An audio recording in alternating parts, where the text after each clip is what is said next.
Y'all did that part very well, so congratulations. Now, again, I'm going to remind you, if we can hold the applause, because it's already, let's just look at the clock, 7:23, and that was introduction. So to get these questions out, hold the applause. I'll note Mr. Simpson went under time. The rest of you can be encouraged to do that. And it's all going to be okay. I thought it was a setup. So, Gary Gerard's going to have the first chance to respond to this question. We're going to start off relatively easy, almost a softball. Taxes. Tax reform is going to be one of the first items on the agenda for you guys up there. Seems to be what Republicans are coalescing on in Washington about going on an offensive message. What does tax reform look like to you? And as a caveat, the fair tax has been around a long time. So if that is your answer, I'd like you to actually talk a little about why it hasn't moved and what you might be able to do differently, or would you accept a partial solution if that's your answer? Because I think the audience is probably familiar with that. So I'd like to hear that wrinkle of how you can make the difference if that is your version of tax reform. No, I don't need it. Thank you very much. I don't think there's anybody that doesn't know that our tax system is broken, that we need a fundamental change in the way our U.S. government collects its taxes.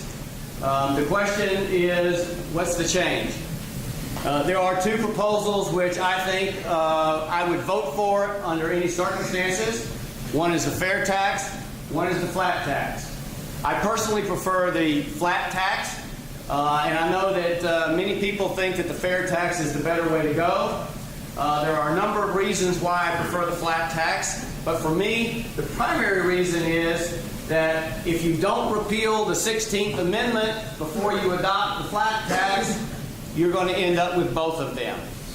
And so until that occurs, I would prefer the flat tax. Now, some people might say, well, let's do the flat tax as the interim until you get the fair tax. And so if that were indeed the case, we would go to the flat tax first, we would see how that worked, and then we would go to the fair tax if indeed the 16th Amendment was repealed. But regardless of how you look at it, we got to stop preferring one interest group or one segment of the economy over another using our tax code and in trying to mold people's behavior with it. Thank you. I would, a couple of things with this. There's no question our tax code is confiscatory, it's immoral, it punishes people for achievement. There's no question it needs to be reformed. But taxes these days are coming at us from all sorts of different angles. Obamacare is filled with 19 taxes by itself. At least 7 of which are directly opposed to what the president said. There would be no taxes for people making less than $250,000. So we have got to repeal Obamacare. You've got to understand, in this whole discussion of taxes, Obamacare cannot be fixed. It must be destroyed. It must be done away with. It must be body slammed. That's the only way to fix this thing. And so we've got to repeal Obamacare and replace it. In addition to that, I do support the fair tax. And yes, it does call for a repeal of the 16th Amendment, then abolishing the IRS, and then passing the fair tax. Now, here's the deal. That's obviously an uphill battle. But, I believe part of leadership and part of what has to take place is that we, the people, become a major voice in what's happening in our country. There has never been a time that is more right for the IRS to be shut down than right now. Many of us, some of us in this room, have been targets of the IRS. I think now is a time for a groundswell, both in Congress and among the people, to light up the telephone lines and for us to take ownership of our country and demand the repeal of the 16th Amendment and abolishment of the IRS and passing the fair tax. Thank you.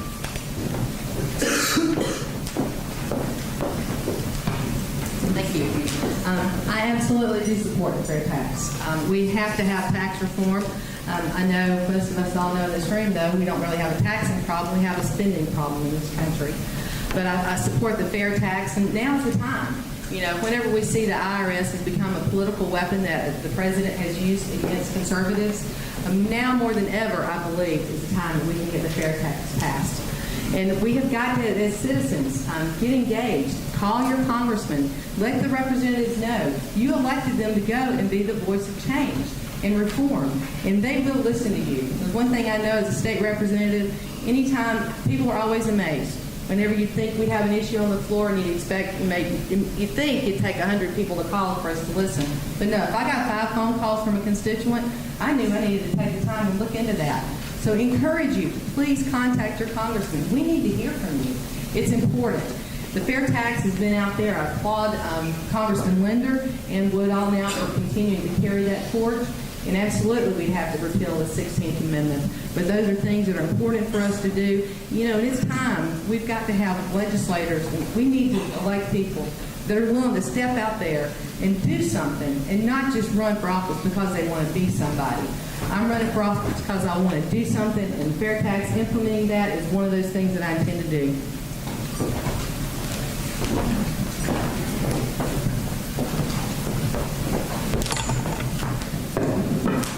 Just curious, anybody in here trust the IRS? Well, neither do I. And that's why I support the fair tax. It eliminates the IRS and it's consumption based. But let's have a little reality check. We're not going to get the fair tax anytime soon. Even if we take the Senate back, the president has promised to veto it. So the question for us is, are we going to sit around and whine for 3 years until we get something that we want but we're not going to get? Or are there some common sense solutions that we can do in the meantime? I choose the latter. 3 examples. We reduce the capital gains tax rate to 5%. Every time we've done that in the history of our country, tax revenue's gone up. I have a specific proposal for a $5,000 tax credit for businesses that create new jobs. But y'all hold it for a second, because this is unlike any other government program. It pays for itself. That business owner earns that tax credit after that person's been on the payroll for a year. At that point, it will have paid for itself. And finally, I would eliminate the double taxation of U.S. companies. If you take your company overseas, manufacture goods, sell them overseas, you pay taxes overseas, and you want to bring the profits back to Walton County to invest them, you can't do it. That's wrong. Thank you. Questions about taxation. I don't support the fair tax, and I'll tell you why I don't support the fair tax. It's too high at 23%. If it was a lower rate, I might support it. And why do I say it's too high? Because how they designed it was designed it to be at a certain level where they could fund government at its current rate. First off, how many think government's out of control right now? So why should we fund it at a higher rate? We need to fund it at a lower rate. Okay, we need to cut back on the spending. And I'm also not in favor of the flat tax. I think we need to get rid of the income tax and get rid of the IRS and through the 16th Amendment. But we need to get rid of the income tax. I would much prefer a straight sales tax that is very low, and that will cover everything. A very low sales tax that covers all goods. That way, it's a user fee or a consumption.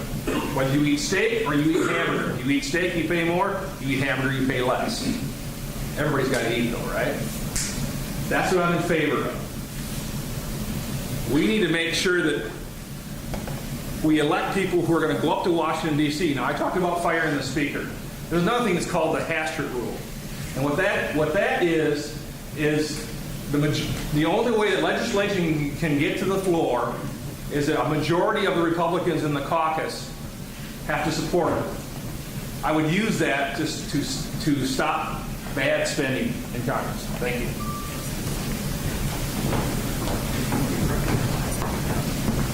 All right, tax reform is the second act of my 5-point plan. There's a false narrative out there that we redistribute wealth from the 1% to the poor. That has never happened in the course of human history. It always comes from the middle class. Anyone out here who's been middle class is fighting to stay in it or trying to fight to get back in it. What I propose is a flat tax of 15% per individual. First 20,000 is free. I do that for the college kids because life's expensive. When you get out of college, you have to pay for student loans, Obamacare, $52,000 per American citizen, and so forth. Then after that first 20,000, we keep 15% of everything you earn. No capital gains, dividends, or interest tax. No tax on your savings. We get rid of AMT. Don't need to have another parallel alternative minimum tax. We get rid of all tax credits. That's just a form of welfare. So that helps us as individuals retain more money, let our wealth grow. The other thing we have to do is we have to make an environment where our companies can thrive in this country again. Flat tax of 20% for all businesses and corporations. Our economy is not bad because Latinos left Mexico and came to the United States. Our country is suffering because American jobs left the United States and went to China. What we need to do is make our tax code right to bring them back. Why I don't support a fair tax is because of this. Do you believe that we're going to have more inflation in the future, the way we've been printing money? And if the goods that you buy go up double in price, then the tax you pay doubled with it. And I don't want the government on the same side of getting increased revenue for the prices of our goods. Thank you. Y'all, since I was 18 years old, I've had plans. I've had plans and goals. We've got a plan in this campaign as well. One of the issues in the campaign is to slash corporate rates right now, 15%. I also think that we need to slash, you're going to have to slash the individual rates. Dave Camden, House Ways and Means, right now has got a bill that needs to be looked at. They need to take a look at that. It reduces the number of tax levels that we have as individuals. There are a number of things we need to look at. AMTs, we need to do away with that. Death tax. Do I support the fair tax? Yes, I support the fair tax. I would love to get rid of the IRS as well. But you know what? And I hear this more often out there as I'm talking to people. The fair tax is not going to get out of that committee from Congress. It's going to get out of there and it's going to get passed when the people in America demand it. That's where your legislation, your big legislation comes from. When the American people demand that something gets done, as well it should. But yeah, it can be passed, and yes, I am an advocate of the fair tax. Thanks, sir. Much appreciated. Okay, this question is going to start with Reverend Heiss and go around the room from there. I met Colin Daniels, who's a UGA Republican over there. Yep, he's awake. There you are. And when I was at the University of Georgia, what seems like 100 years ago, finishing my last quarter, I remember vividly watching the Berlin Wall fall down, and essentially we declared what we thought was victory in the Cold War. And so for like a lot of you that are now nodding in the room, but very uneasily so, it's been very, shall we say, disheartening to watch what's been going on over in Europe the last couple of years. And frankly, our foreign policy has not been directed at Europe and the Soviet nations for a while, and debates like this even 2 years ago, frankly, wasn't talked about. So with Russia now being center stage, you got a minute and a half to do whatever you want to with that topic, but that brings in military, that brings in budget of whether or not we have to plus up military when the current president is looking for drastic cuts. It also looks at a greater foreign policy question of have we been spending that in the right place or not. So that's a very broad question, and you got 90 seconds to say whatever you want to. Please solve all the world's problems. Go.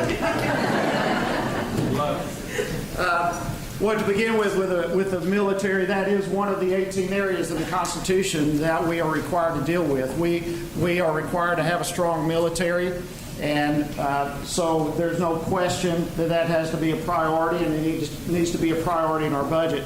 Specifically, what's happening here in the Ukraine, to me, illustrates tremendously how inept our leadership is. We literally probably seen so many of the same articles that I have, where we are literally being laughed at right now because we are so inept in our foreign policy. I was stunned when our own president said, what you guys are doing, Putin, what you are doing violates the Ukrainian Constitution. And I'm sitting there saying, why in the world are you concerned about the Ukrainian Constitution, for crying out loud? We're not even abiding by our own Constitution right here. But, you know, we have no business in this, in my opinion, with what's happening in the Ukraine. It is a no-win situation. We have nothing to gain. We have everything to lose. I think perhaps we should look at this as a time to reconsider our missile defense systems, which we did away with. No question we're living in a much more dangerous world than we've ever lived in. We need to be the front runner in technology. I think this is an ideal time for us to step back with that. But obviously the leadership we have, the foreign policy we have, simply are not prepared to move forward in this.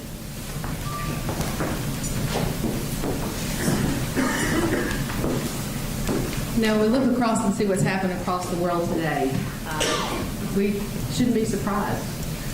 Our country today the world is safer when our country is strong, when America is strong. Immediately after our president was elected, remember he did the apology tour, went around the world apologizing for the actions of the United States. As an American citizen, I was appalled. And then whenever we had Benghazi, he stood silent. American citizens died on foreign soil, and no one still has answered for that. Is it any wonder that there's upheaval across the world whenever the strongest country in the world has become weak because of a lack of leadership from our president? You continue to see in his budget, he continues to cut our military. The military budget actually is part of the defense. Well, the defense budget isn't a discretionary budget. I don't know about you, but our defense is a mandatory item for me. And we owe the men and women who have fought for us. We need to continue to provide for them and fulfill the commitment we have for them. And I will continue to ensure that whenever we do make the budget cuts that we're going to have to do, that our promises to them will be upheld.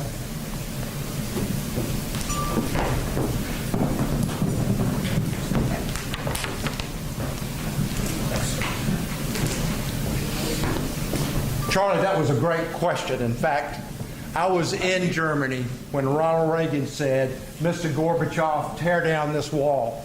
I didn't think I would live to see it. I didn't think our children would live to see it. But that's what leadership is all about. The military, our failed foreign policy, it matters. The Pentagon has proposed a 20% reduction in the military budget. Do you think our threat is down 20%? I don't think so. But the business question is, how are we going to pay for it? We start with the 3 E's. Eliminate the Department of Education, the Department of Energy, and the EPA. All of those functions, or 2 of those departments came out of others. We send them back, strip out that bureaucracy, and do the people's business. Right now, today, with everything from Crimea, which, by the way, there are things that we can do, which include going back and fulfilling our promises to the European nations about the missile defense. And in 2008, when Russia invaded Georgia, what did we do? Nothing. They want to be part of NATO. We need to support them. It's about leadership. It's about foreign policy, and we have none. Thank you.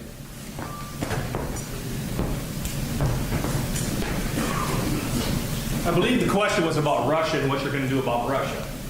Well, first off, you have to look at what happened when President Obama met with Medvedev. I can never get that name right. He talked about having more flexibility after the election. Well, how's that flexibility working for you now? Look what happened. Okay?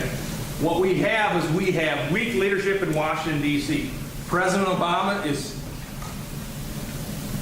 one of the weakest leaders we ever had. He's even weaker than Jimmy Carter.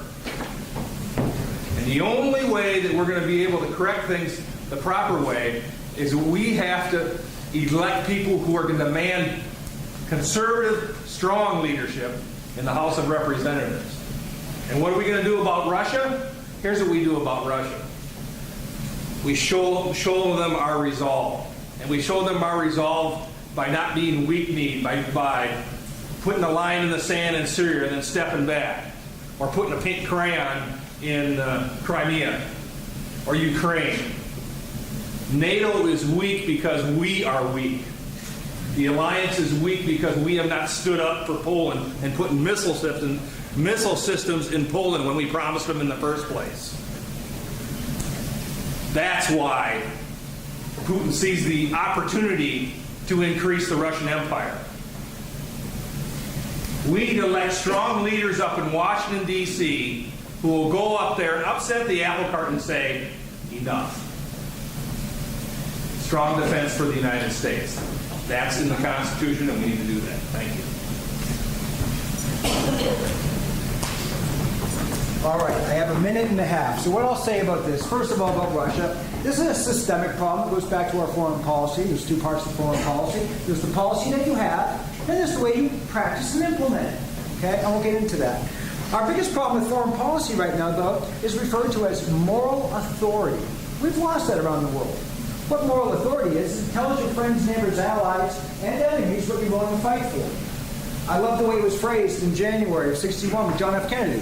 Let every nation know, whether they wish us well or ill, we will fight for freedom, liberty, and Western civilization. We don't say that anymore.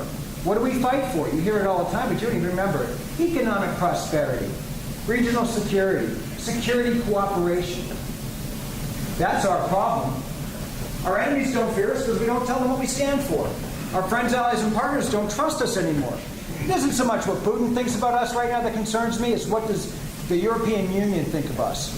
Remember, in a gunfight, who's our go-to ally? NATO, Europe. You realize that Europe is more broke than we are right now in the world? My go-to ally is more broke than us. We need to ensure that we keep our military robust. Remember my opening remarks? It's coming. You can't have increased violence and increased debt and expect a good outcome. And we are the policemen to the world, and I don't mind being that. We have the right to self-determination in this nation, as do others, but we get to shape the world we live in. Thank you.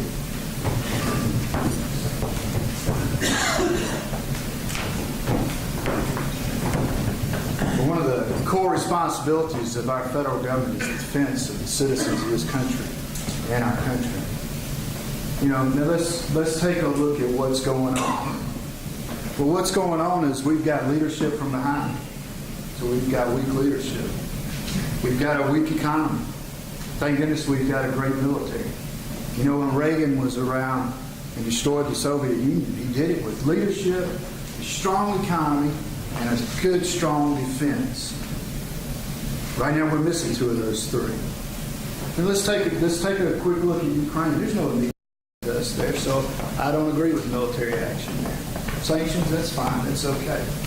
But why does Ukraine look at Russia? Well, they do because of energy needs. You take a look at our plan, one of the things that we say is let's open up that Keystone pipeline. Let's start pumping our oil. Let's become a net exporter of energy. What's wrong with exporting crude oil to those folks over there? Give them some choices. But they don't have that right now.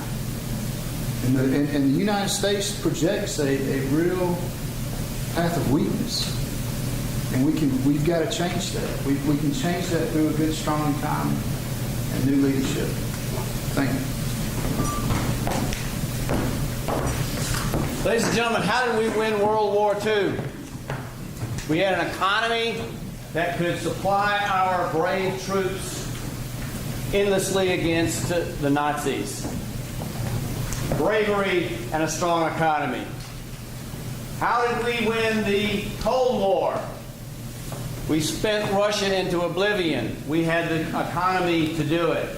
We do not have the economy to do that today, although we have the brave troops willing to fight to the bitter end. We need to improve our economy, and we need to do that by bringing our spending and deficits and our unconscionable national debt under control. Why is Russia now our enemy? Because Russia has always been our enemy. Just like everybody else in the world, get it through your head. People hate us. They want to kill us. Therefore, we must be strong. We must be, as Theodore Roosevelt said, speak softly and carry that big stick. Do not whittle the stick down into a toothpick.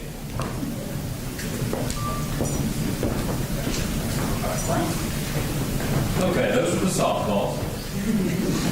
Now we might actually get to an area where we might see a little bit of a difference of, shall we say, a sharper difference of opinion. And Michelle is smiling because she knows she gets first crack at this, so has no idea where I'm going. This district is very different. Y'all have been all across it from corner to corner by now, I'm sure, several times.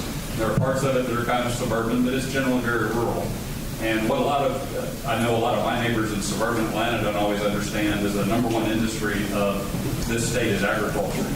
And with that, Congress just reauthorized a 5-year farm bill after a lot of 6-month extensions. Now, ask somebody in D.C. how a farmer is supposed to operate a planting season on a 6-month extension, and you're going to understand they don't always know a lot about farming. But one of you is going to go there and is going to be able to represent and probably get to vote on the next round of farm bills. So with that said, happy to say we're finally out of paying people to not plant things. We've made that progress.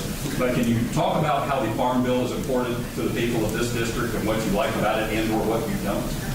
Because it is one of those issues that's, like I say, economy-wise it's important, but it isn't always looked at the same way within Republican circle. So that, Renee. Except agriculture is the number one industry in the state of Georgia, and we've got some great, been able to meet with some great farmers throughout the district, and today I was excited to announce my Farmers for Sheldon Coalition with Terry England and Tom McCall have joined that, and I'm excited about that. But, you know, whenever we look at the Farm Bill, it's important to remember that some of the biggest challenges we've had in the Farm Bill in the past have been only 20% of the bill actually pertain to farming. The other 80% dealt with food stamps. Not sure how that relates, but, you know, we've got to ensure that our farmers can continue to produce products for us in the state of Georgia in food. They're important, and, you know, whenever we've got so many needs in this country, and I was talking to a farmer the other day, and we've got a great opportunity in Georgia, not only to provide food and agricultural products for Georgia and the country, but also for the world. And in order to do that, we've got to support our farmers and give them the opportunity to do that. And in Georgia, we've passed some tax cuts to them, for them, and making it easy for them, and we need to continue to do the same thing at the federal level.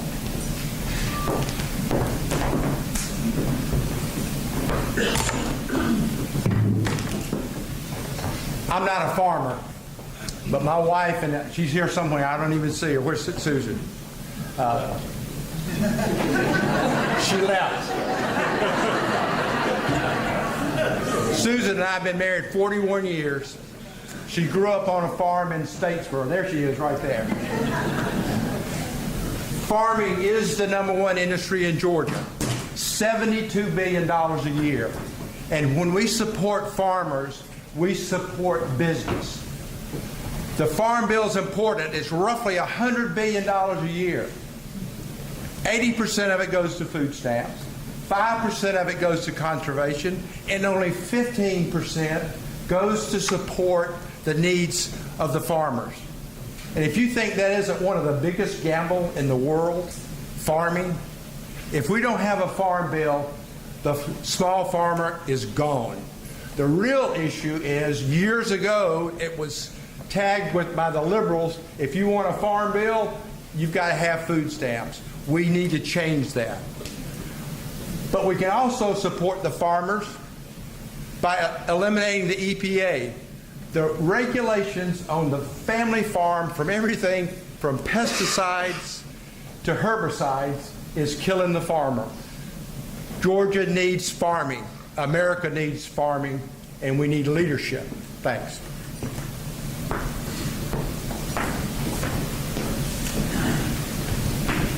The Farm Bill, you got to split it up. It's basically you have food stamps or the SNAP program, which is the supplemental nutrition program. So you have food stamps on one side, and you have the actual Farm Bill here. Well, let's address both issues. First off, food stamps.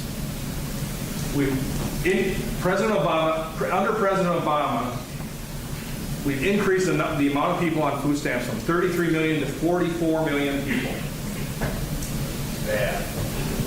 Why is that bad? Because they're just handing them out and saying, you can just get food stamps this way or that way.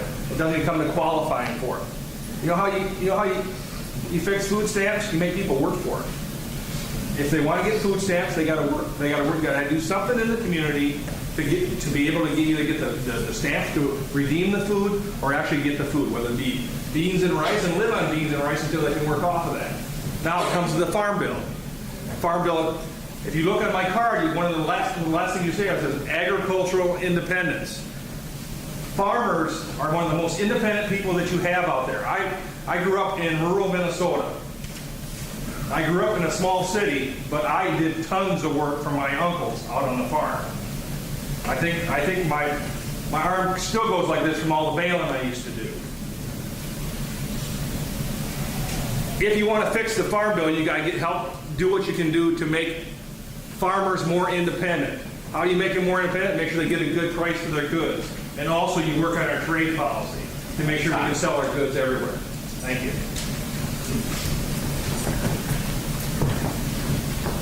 All right, agriculture is very important to all of us, and it should be as a nation. Now, I spoke with some farmers the other night, and they said, understand, please don't ever separate SNAP from farming. And I thought, why? His numbers, not mine. He said, because 40% of Americans use food stamps. And there's only 2% of us that are farmers. If you split us apart, we won't get any money. We'll just go completely ignored. And I thought that's interesting to think about. One of the things I want you to think about, though, in this nation, we're 80% service industry, 19% manufacturing industry, and 2.5% is agriculture. The things that we need to think about at the national level is where do we want to be with agriculture 5 or 10 years from now? Not just 5 or 6 months from now, or 5 years from now. What's important to us? I think, and I'll share this, and I may stand apart from some other people, but understand this. Over in northern Japan, I've had 5 nuclear reactors get hit hard. I have 4 complete meltdowns. I read an IAEA report that maybe Tower 1 and Tower 3 now have gone through the container floor. There is radiation, 300 to 400 tons, being put into the Pacific every single day. We are finding that we're measuring the kelp off the western coast. Now, let me just say this. I'm not a scientist. But there might be a crisis out in the Western Pacific 5, 10, 15 years from now, because that's not going to turn off. What's going to happen when 38 island nations out there realize they can't eat that food out of the ocean like the Philippines? We may have to position ourselves that we stop taking corn and making ethanol and making cornflakes and providing food to the Western Pacific. That's the stuff we need to think about.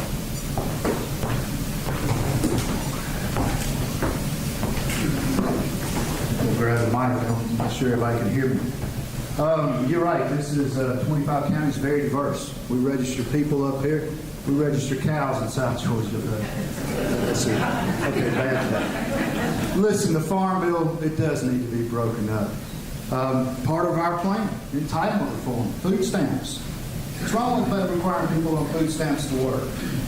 You had a bill that went from $640 billion somewhere in there up to $1 trillion, and 80% of that is with food stamps. Farmers deserve to have their issues heard, just like everybody else, not be lumped in, especially in something like food stamps. And yes, we do need to help the small farmers out there to a certain extent. So I agree with that. No. First of all, you cannot have a civilization without successful agriculture. Without it, people starve. You don't have civilization. So we must have a viable agriculture industry in this country and in this state. Secondly, as John Kennedy said, farmers are the only people in this world who buy everything retail and sell everything wholesale. Farmers have to be supported in order to be able to continue to produce at the level that we need to support our civilization. Farm agriculture is one of the few industries in this country that is a net exporter, and we need to continue to support that. That is, in fact, what the Farm Bill does. But the Farm Bill also goes a step further this time, and it changes from allotments for where you can grow products, grow crops. It goes to a crop insurance model which ensures people, the farmers, that we want you to produce, we want you to be a part of the free enterprise system, and if things beyond your control, such as the weather, cause you to fail, we will insure against it. That's the proper method for encouraging agriculture to continue to export to the world. Thank you.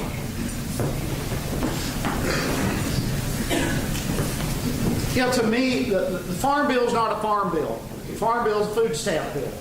And it's, I believe what we need to do with farmers, what we do with every area of business, and it's free market, free enterprise solutions. The government is never the solution. It is always the problem.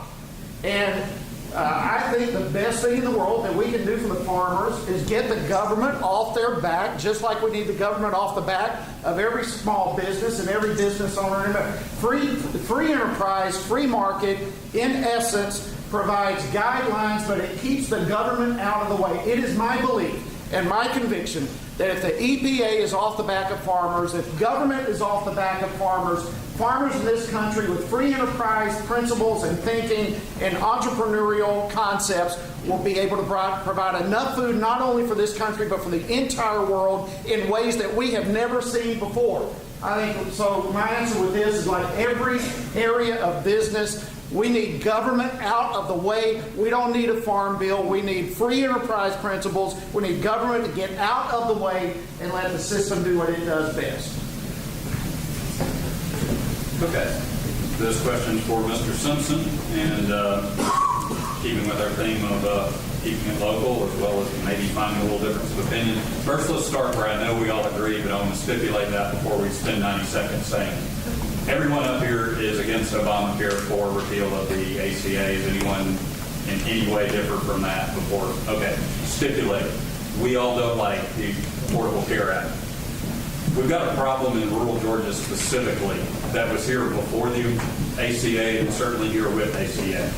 And that's basically generally known as rural health care delivery, and specifically manifesting itself in the rural hospitals. I came by Clearview Medical Center on the way in. There are other, what's known in the state of Georgia as critical access facilities that are hospitals that have beds of less than 25 that specifically serve rural communities. In this district, there's St. Joseph's East in Greene County, Morgan Memorial, Putnam General, and Wills Memorial, for those of you that live around the district. We've had 2 critical access facilities fail in the last 2 years, but we had 2 fail before ACA was enacted immediately before it. So again, this is a problem we've had. And a large part of the problem, as I am told, and if you have a different reason, feel free to interject, but the large majority of the patients that feed into these facilities are either Medicaid or Medicare, both government programs that both reimburse at or below the cost of service. So we've created a government-run system that existed before ACA that basically has created a supply problem. It's not about access to insurance. We're creating an access to medical care. So if we all agree that's a problem, again, you got 90 seconds to solve it. And Mr. Simpson, you go first. May I think about it a minute? You can have a good gulp of Senator Rubio water there. Oh, sorry, that's your name. Yeah, happens to be. Rural health care is a real problem. If you go to Johnson or Washington County, there's a lady by the name of Jean Rawlings Sumner, who's a registered nurse and a doctor. She works from 5 o'clock in the morning till many times at 9 o'clock at night. She goes to nursing homes. She's underpaid. She's understaffed. And obviously we don't need a lecture on Obamacare, as you said, but we've got to address the needs of the rural communities. Under Obamacare, we found out very soon that in Atlanta it was affordable. In Augusta it was affordable. But not in Rennes, Georgia, or not in Sandersville, Georgia. We've got to turn our system into a patient-based system, patient-centric. And we've got to make sure, particularly in these rural areas, that the Medicaid and Medicare fees at least cover their expenses. If you're in a large hospital in Atlanta, you can write that off. But if you're in Johnson County or Washington County, you can't do it. And we can pay for it by eliminating the 3 E's that we talked about before. It's about leadership and new ideas. Thanks. I'm sorry, I can't see your... Oh, you were under time. Okay, good.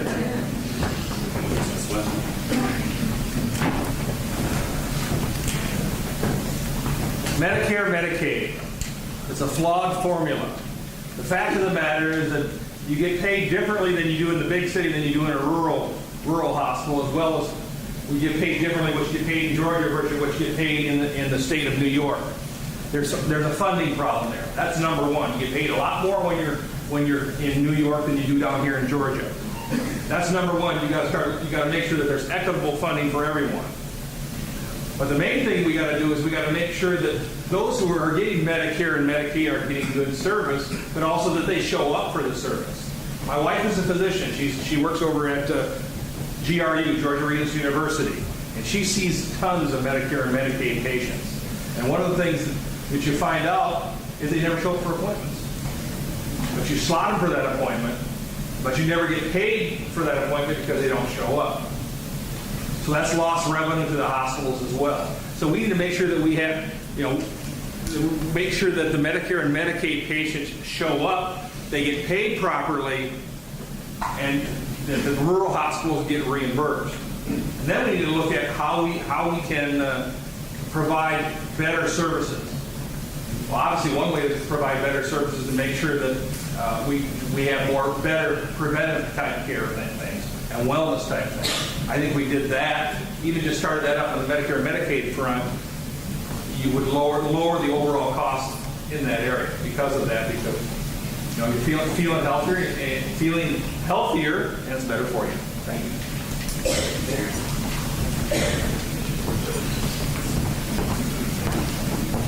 Okay, well, I addressed this issue with the doctor just about 8 days ago. Because, while we want to repeal and replace Obamacare, we also realize that we may not win the House and the Senate.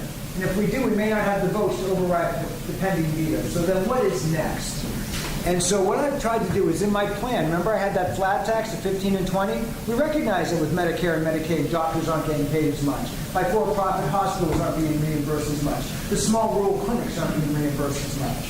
And so I told you that health care is very important to me. So how can I keep my medical staff, my workers in my facilities, and my wheelchair manufacturers in business? One, I take the doctors from 39.6% down to 15%. There. Now I've put more money back in your pocket. How can I make the for-profit hospital be profitable again? I give you 15% of your profit back and you take earnings, now you can stay in business. We might not get to fix Obamacare the way we want in the next 2 years, but I'm hopeful that we can. People come out and vote. But if it goes against us, if we go with a flat tax the way I said, at least I won't have my doctors, my nurses, my medical facilities closing. Also my insurance companies. So that's how I intend to keep it stronger.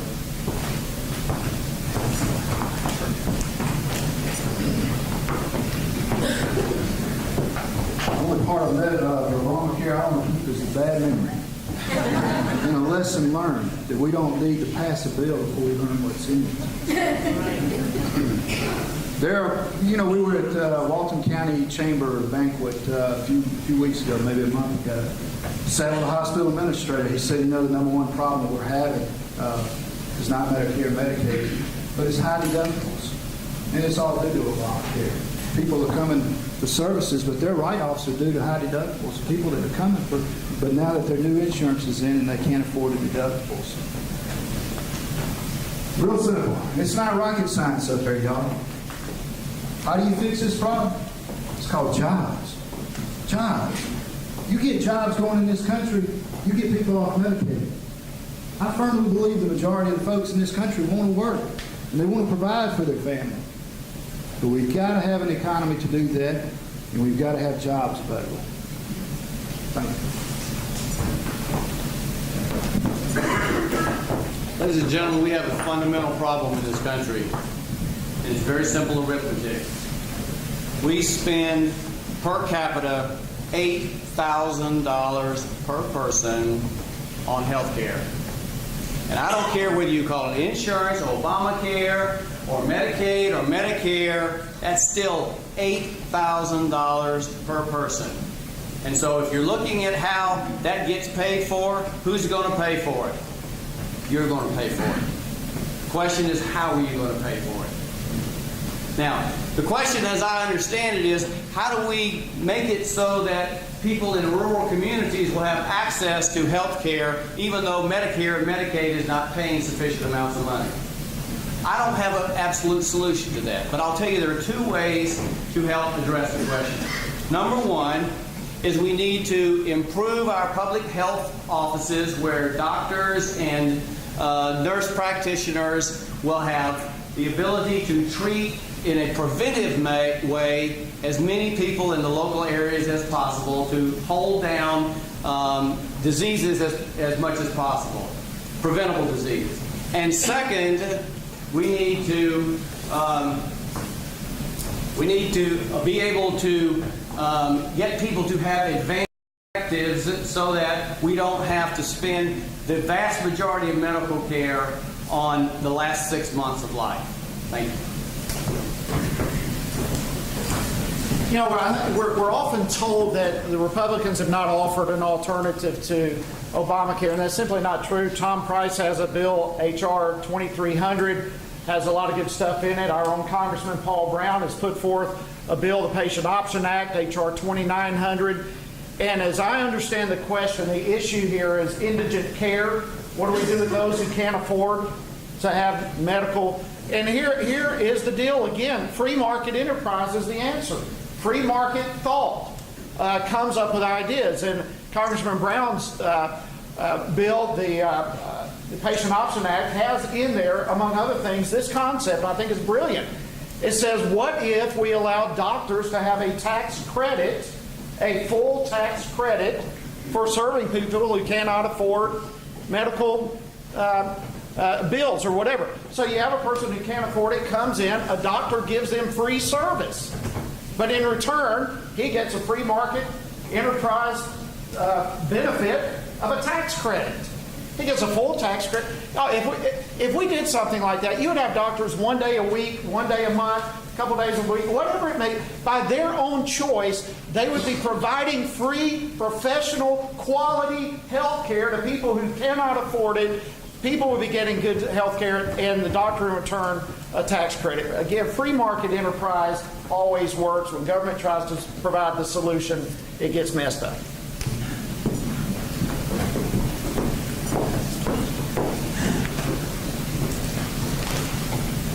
I can't say it enough. I'm going to go ahead and say it. You know, we've got to start with defunding and repealing Obamacare. I mean, it is killing our health industry and our economy.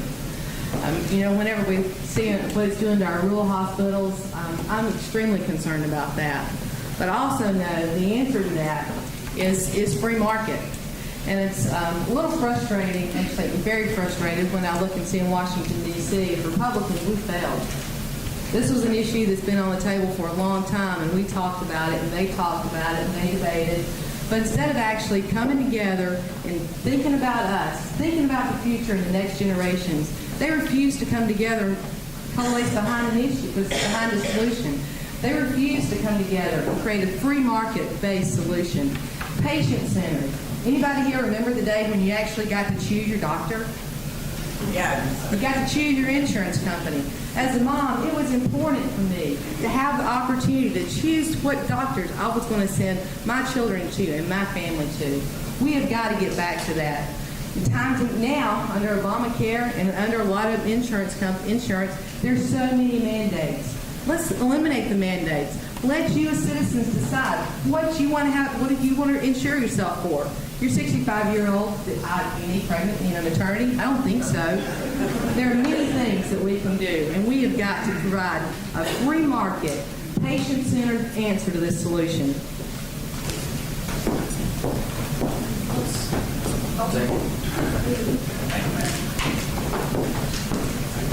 Okay, this one we'll start with Mr. Slowinski, and let's go ahead and talk about immigration. That's another issue that at one point looked like was going to be one of the issues for this year. We decided to let that be a post-election, possibly a solution with a Republican House and a Republican Senate maybe, but still a Democratic president if we tackle it in the next 2 years. But probably an issue's time has come. And so I'll make the issue a little more pointed. Rather than just saying in 90 seconds solve the immigration problem, I'd actually like to hear from each of you what amnesty is and what amnesty isn't, because that's become a talking point word that I frankly hear on our side a lot. every time a solution is proposed. And so I'd like to hear from each of you, when dealing with an immigration solution, what is amnesty and what would you find acceptable that is not amnesty?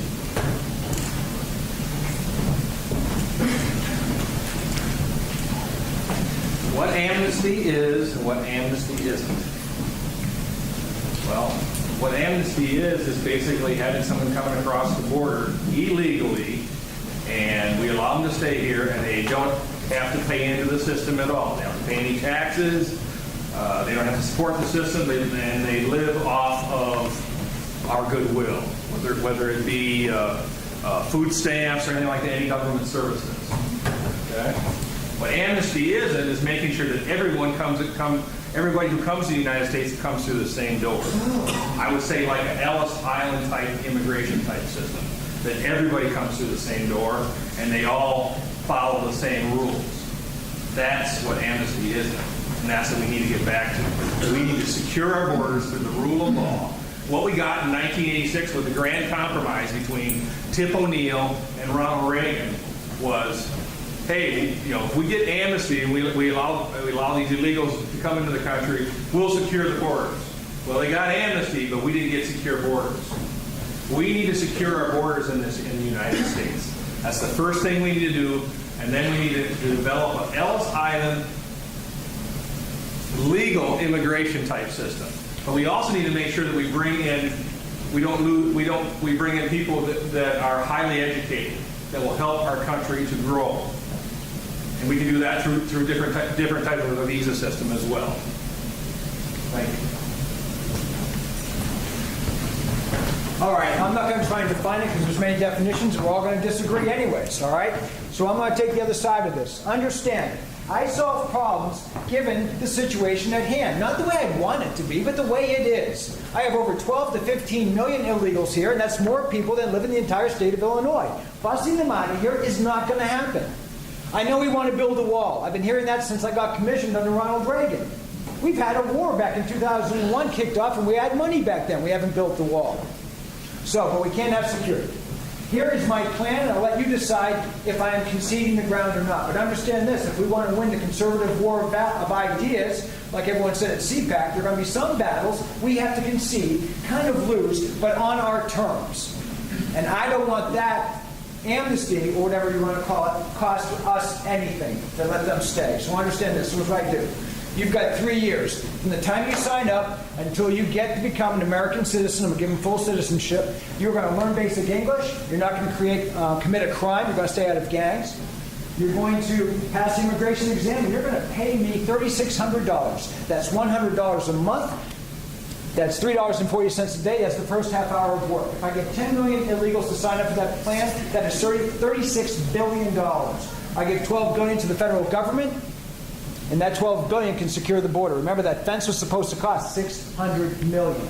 But this way, I allow those illegal immigrants to fund their own solution.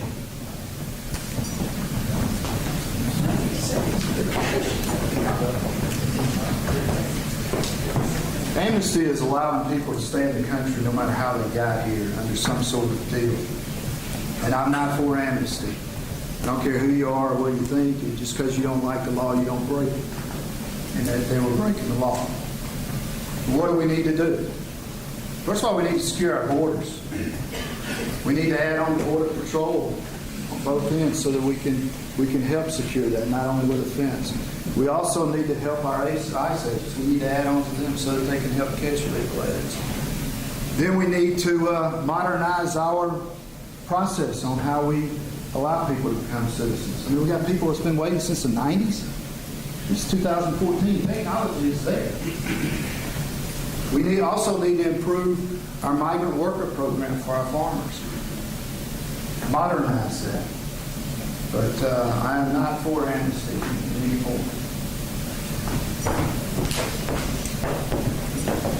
Legally, amnesty is granting immunity from prosecution for a violation of law without ever having arrested or charged someone with a violation. People who come here without permission by crossing the borders illegally have committed a crime. Amnesty is forgiving that crime in advance. Now the question is, should we grant amnesty to people who have come here? My answer is no. You do not reward people for having violated the law.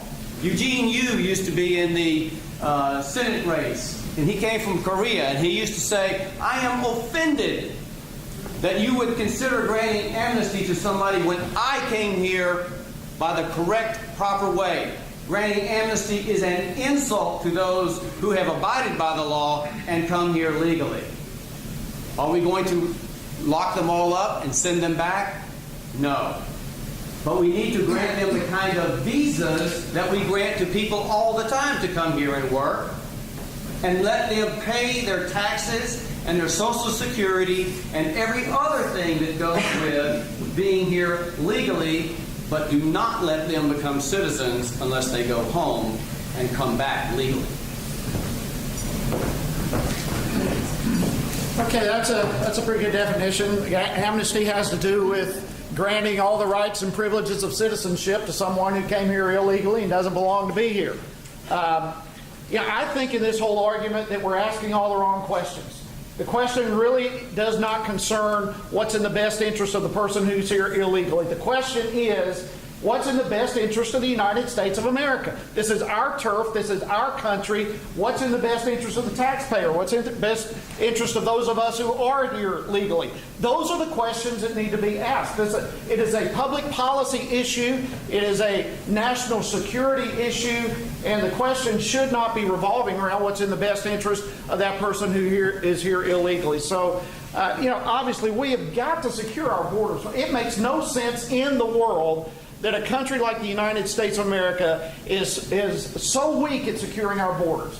And we've got laws on the books to do that, so we need to be enforcing the laws. What point is there in creating more laws when we're not enforcing the ones we have? Obviously, the pathway to citizenship, I think, needs to be made more efficient as well. But, these cities that are making themselves sanctuaries, the attacks against states that are trying to defend their own borders, all of this stuff makes absolutely no sense at all. I am totally, absolutely opposed to amnesty, and time's up. Thanks.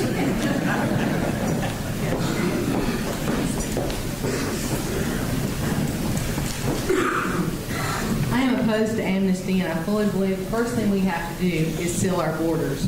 But really, let's stop and think about it for a minute. Is it any wonder that Congress has a 9% approval rating?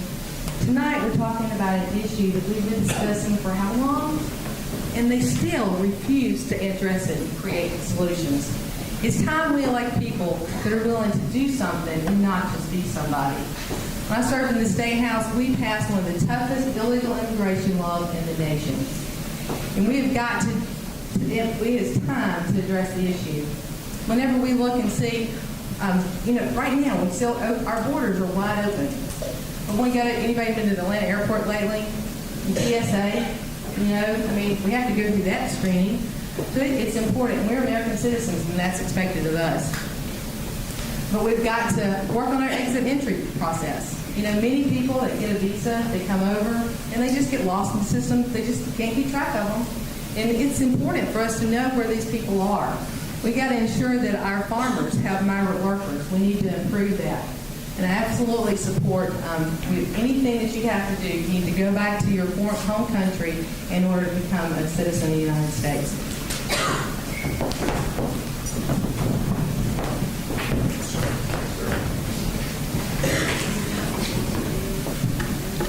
A few things we know for sure. Doing nothing is not an option.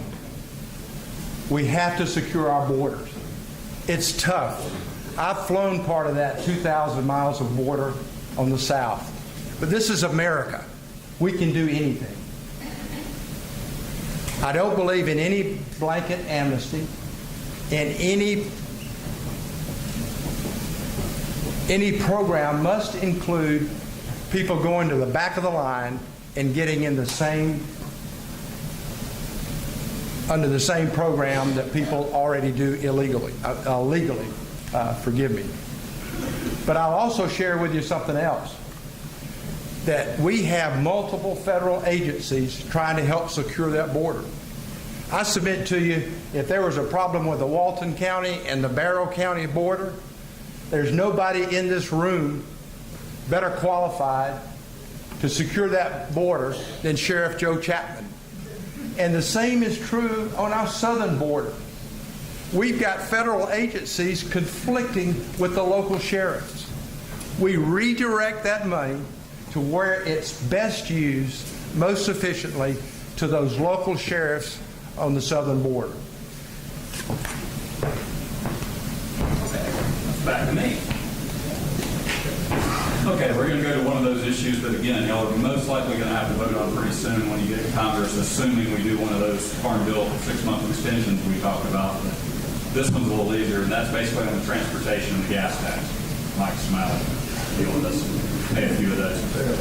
But currently, the federal gas tax, we pay 18.4 cents per gallon on gasoline. He pays 24.4 in his diesel. But with that, status quo, renewing it as is, we're currently running a deficit of $12 billion a year projected into the future, and it escalates on the out years. Part of that reason, we all talk about user fees, and originally the gas tax was presumed to be a user fee. But our cars are getting more fuel efficient, and we're getting a lot less miles driven for each of those pennies that we pay, or more miles driven, so we get less dollars from each mile driven. Anyway, point being, there are proposals, even by some Republicans, to increase that gas tax so the user fee goes against the use. There are a lot of other Republicans that say they're taxed enough already. So do we go with the user fee approach and try to have the cost match what it is? Do we leave it status quo? Do we do something else? Solve our transportation funding problem in 90 seconds. Mr. Swan, you can start. No, sure. This goes back to my tax reform. I'm not dodging the question. I used to always believe in users' taxes until they just keep raising up the things that we really, really need. Energy is one of the things we really, really need. And we need to be affordable in order to keep prices down, expand industry, and all of that. So I'm not for increasing the user's fee on energy.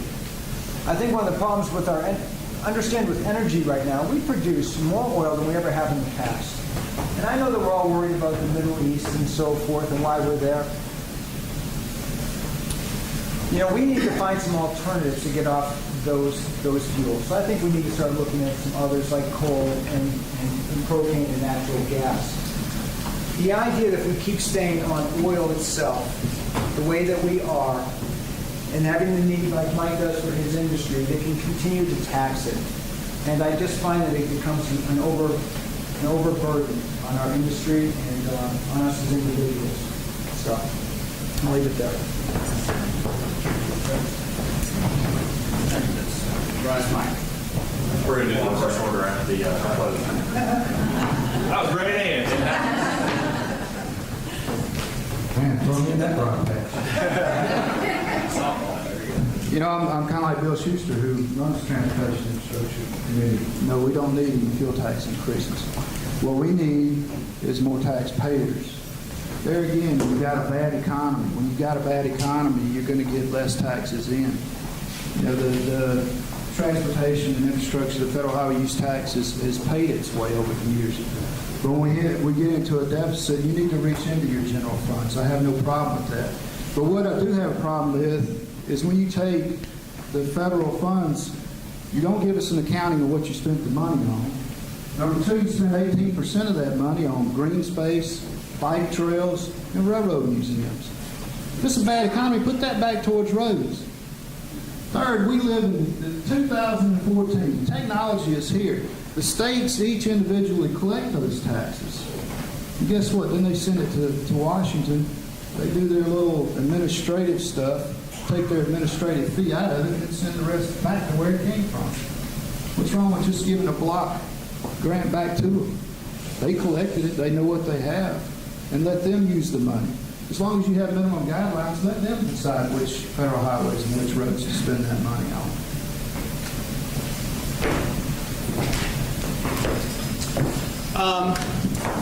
With a federal gas tax that they're proposing, the cost of a gallon of gasoline will go to 33.4 cents of that, or 1/10 of everything you spend on a gallon of gas goes just to the federal government for the Federal Highway Trust Fund, or 42.4% for diesel.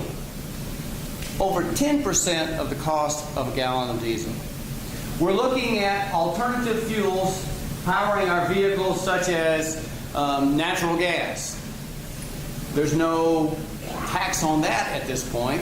So are we going to shift into natural gas vehicles and then try to come up with a new federal tax on that? The bottom line is that our transportation system is necessary for our economy. It's necessary for jobs such as independent truckers and for Mike's business. This is a burden and a benefit to everyone, and it ought to be shouldered by the general fund and paid for that way, as it has been in the past when the trust fund ran out. Over $55 billion of general funds have been sent there before. So I would say leave it with the general trust fund. Do not add it to the cost of a gallon. Well, I also do not favor raising the gas tax at all.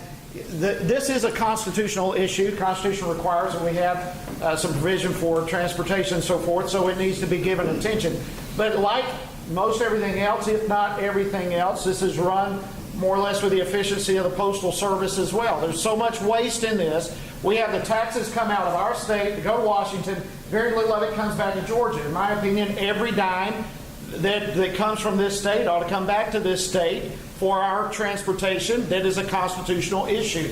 But instead, at this point, it goes up to Washington, wherever it goes, and there is very little accounting. It goes everywhere else, it seems, but here, and it needs to come back here. So I don't think we need to raise the taxes, but I think there does certainly need to be accountability, and those tax dollars from this state that are sent for the gas tax need to come back to this state for our good, and Lord knows we need it. If you've ever driven downtown Winder, you know we need it, much less Atlanta.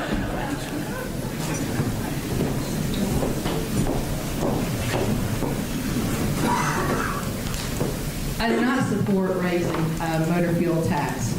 I believe we have got major problems with the way we currently fund transportation, and mainly a lot of that's the EPA. I've heard the other day that half of the money used to deepen the port will be used for EPA studies and mitigation. That's a lot of money. What could we do with that to improve connectivity? It is one of the things that government is responsible for is our infrastructure. And transportation is one of those things. It is vitally important. But we've got to have, in order to do that, we've got to have the funds to do that. So we've got to make those changes to EPA. And, we've got, when you look at a lot of things that are going on in other countries and other states have done public-private partnerships. And we've been able to implement those and actually to improve connectivity. When you look across the state, there are a lot of different needs in transportation. In rural Georgia, we may need dirt roads. A lot of schools close when it rains because they can't get their kids to school. In metro Atlanta, it's congestion. So we need to make sure that we get those Georgia taxpayer dollars back to Georgia so we can improve our infrastructure.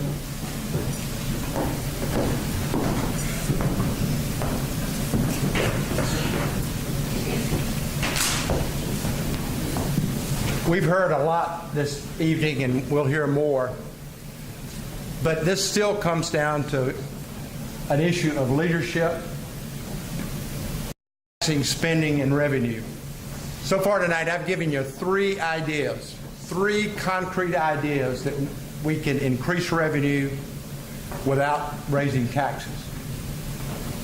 Well, I've got a proposal for you, and that's a national lottery. Now think about it.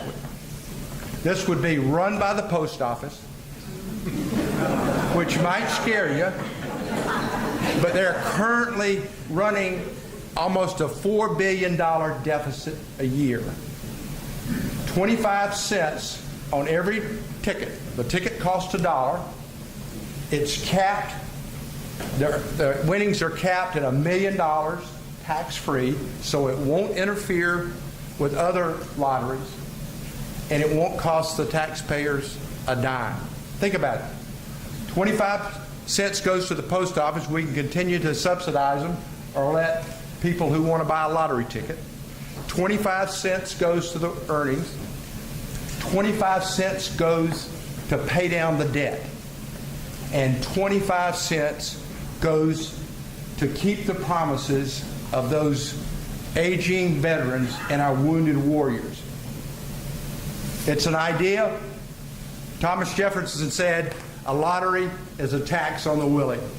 Only those who are willing to pay. Thank you.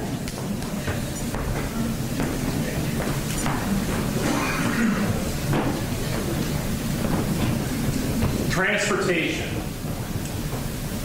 I do not believe in raising the fuel tax. What we need to do is we need to increase American energy and build the Keystone Pipeline. Work on natural gas. Open up more oil fields in Alaska. Open up oil fields off our shore. Do it safely, though. We need to cut the cost of building the roads. And you need to make sure that the money that is being raised goes directly for the roads. That's it. It doesn't go anywhere else. It doesn't go back to Washington, D.C., and they take 33% of it to pay for the bureaucrats up in Washington, D.C. The money needs to go directly back to the roads. If you did that, then you'd have more roads being maintained properly, and we could get interstates built where, for example, down to Savannah, we want to dredge Savannah so it's down to 48 feet so we can get in the bigger tankers. Well, we need interstates, and we need to bring it into the United States. That's how you help us in the transportation industry. Thank you.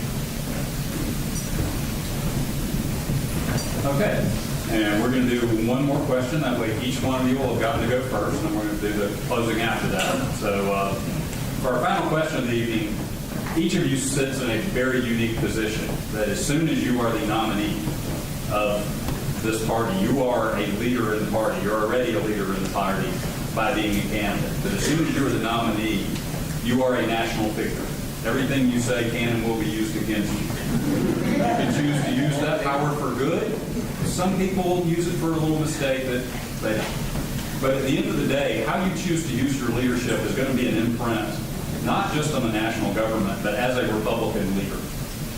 We probably are a little more divided in terms of party, not everyone exactly being on the same page, both of some of you made reference to in the Congress, as well as frankly within the grassroots of the folks that sit out here.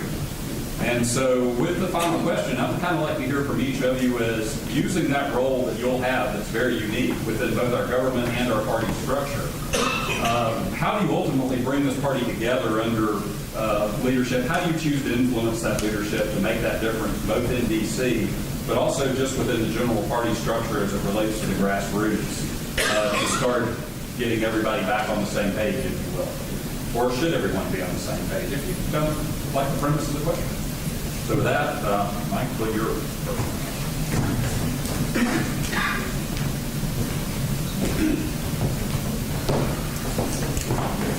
You know, I like to tell people that 20 plus years of being out there in the private sector, getting legislated to, is a lot of good leadership skills.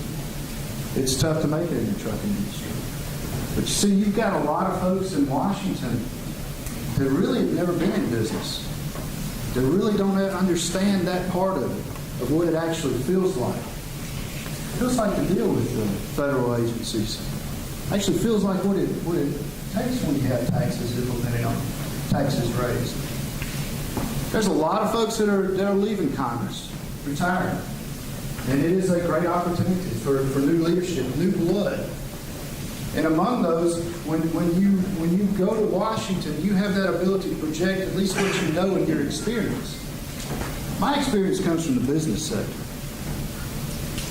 And I think a lot of people, as a matter of fact, I know that, a lot of people coalesce around people that actually know what they're doing. There's a lot of people just float through. And for me, that's going to be my business, my business background, my business experience. You know, my dad served on the House Ways and Means Committee for 10 years. And a lady asked him after one of the meetings one day, "Goodness, Mike, how do you know so much about taxes? How do you know so much?" Simple answer. Because I've been paying them. I've been paying them. And that's what we need in Washington, is people that have actually been out there experiencing this.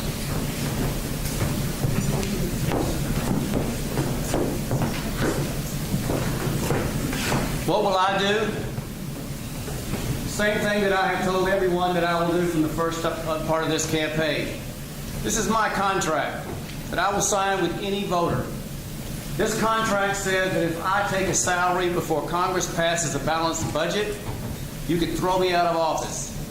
Any single voter who signs this contract has this power to hold me to that promise. Why is that promise so important? Because I want to prove to the country, to you, to the people inside the Beltway, that public service matters. That you are not the most important person, you being the people who go to Congress. It's not the most important that as soon as you get elected, you immediately become one of the richest 5% of this country. That you don't make laws that apply to yourself. That you get retirement in 5 years like nobody else in the world. That you get paid when you don't do your job. That's what I want to tell my Republican colleagues. That's what I want to tell the Congress. And ladies and gentlemen, some people say they're not sure whether this is constitutionally enforceable. It is. Before I offered this contract, I had it reviewed by a constitutional scholar and one of my colleagues at the University of Georgia Law School. It is enforceable. Take it to the bank. And I challenge anybody else in this race to sign it. Yeah, the question has to do with unity and how are we going to unify the party and that sort of thing. You know, I begin by drawing a contrast between the two parties psychologically. The left in this country, at least from my perspective, seems to have a mentality of one thing, and that is to drive the agenda. They don't care who's in the White House, so we elect a George Bush, but they are the ones continuing to drive the agenda every day. We, on the other hand, tend to think more in terms of elections. So we elect someone and we think now we're in good shape, so we go home, and the left continues driving the agenda every day. Somewhere along the way, we have got to get a mentality that we have got to take our country back, and we are going to do that by determining that we are in this thing to win it. We have got to get a mentality of driving the agenda. And to do that, somehow you've got to come up, what is it that we agree on? What is that unifying factor? And I believe for us, what makes better sense than for us to gather around the Constitution? The Constitution is colorblind. It doesn't matter a person's religion. It doesn't matter their economic status. It's good for everyone when we abide by it. It's bad when we forsake it. I believe we are at an ideal time. We have seen enough forsaking our Constitution. Now is the time for our party, with our differences, to gather around that document that unifies all of us, that has made us a great nation, and for us to hold this thing up and say, this is what we will hold to, this is what we'll fight for, this is what we'll die for.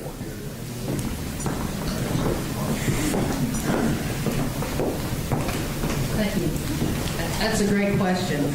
And I think whenever the president just recently at the State of the Union, after he spoke, I think it spoke volumes that we had, 3, 4 Republican responses.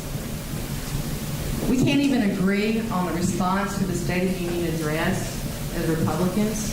How are we ever going to take on the enemy and the liberals in Washington, D.C.? In Georgia, for the past 3 years, I was elected the Majority Caucus Chair. And that was what I had to do. I brought our caucus together. You have 119 strong-minded people. Everybody's got their own agenda. Everybody's got their own bill. But we had to get in the room and figure out what's important for the state of Georgia.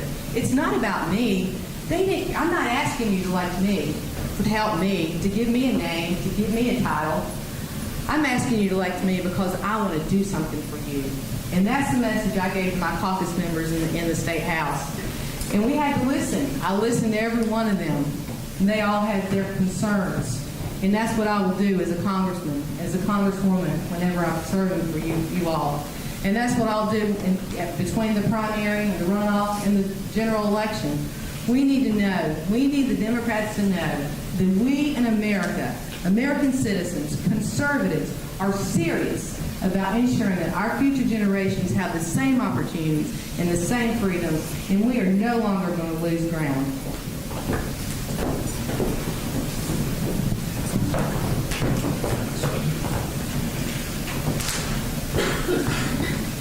the question at hand is, what do we want to do as Republicans?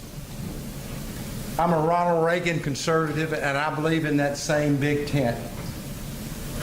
We've got Tea Party Republicans, we've got Libertarians, we've got other Republicans.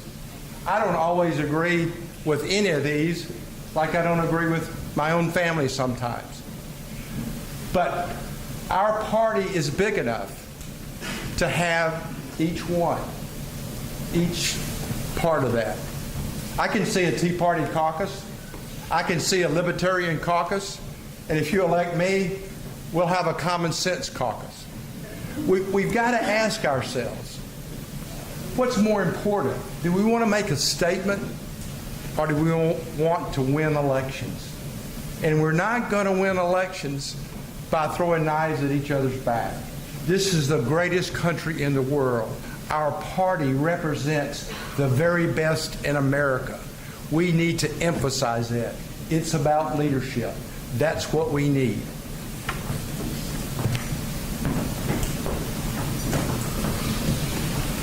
The question was leadership in the party and leadership for the area.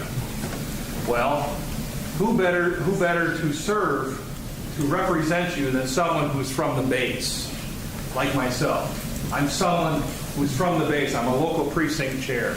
I've been a county chairman, all on a volunteer basis. Never paid a dime for anything. Went to all the conventions. How about sending someone from the base to Washington, D.C.? Someone who's going to do something when they get up there. What's important is what you do when you get there. The first vote you take is who you want to be Speaker of the House. Well, first thing I would do, there's 12 congressmen right now that have already signed a statement they will not support Speaker Boehner. Get 3 more, and he doesn't have a majority, and we have a new Speaker and we have new House leadership. That's the first vote we need to take.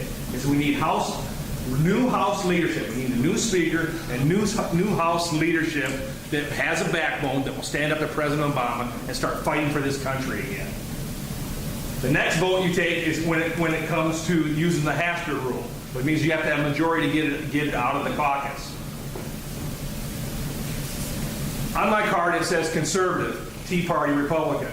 They said when we had a response, we had three different groups. You had the Tea Party, you had conservatives, and you had a Republican response. I've worked with all of them. I am all of them. Who better to put together the coalition to fight for this country again? Thank you.